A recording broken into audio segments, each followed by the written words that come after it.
I'm Jared Broyles with your morning update. With the end of the month approaching and SNAP benefits likely not being paid for November, Kansas food banks are preparing for an uptick in demand. Food banks like Harvesters and Doorstep tell us they aren't sure what to expect, but they're preparing the best they can. Harvesters and Doorstep have several ways you can get involved if you would like to donate. Along with the government shutdown, over 1 million people in the U.S. are going without pay right now, including our servicemen and women. To aid military families, the American Red Cross is doing a food and hygiene drive.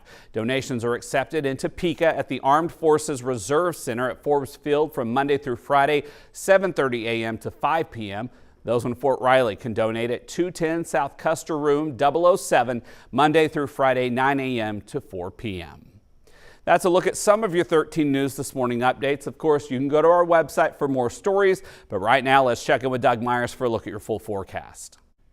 All right, well, yesterday we had the cloud cover, a little bit of patchy drizzle and mist, but for the most part, didn't get anything meaningful like what we'll be getting for today. Temperature of 57 for the high yesterday in Topeka as well as in Emporia, 56 in Manhattan and 54 degrees in Marysville. Rain will be the big weather story for today, along with the increase in wind. Temperatures today really pretty much stuck, staying steady in the low 50s all day and starting to cool back down into the upper 40s late this afternoon into this evening. Notice those winds, 25 to 40 mile per hour wind gusts as we head into the afternoon and early evening hours. So if you are going to be out and about driving with those northwesterly winds, have a firm grip on that steering wheel just because of the winds, but also the added fact that the roads will likely be wet. So you really need to make sure that you're driving with extreme caution for today between those two hazards. It could be very, very dangerous if you're not careful. Tonight, 42 with those wind gusts around 45, even briefly 50 miles per hour possible for tonight as scattered rain showers will mainly be impacting areas along the east of Highway 75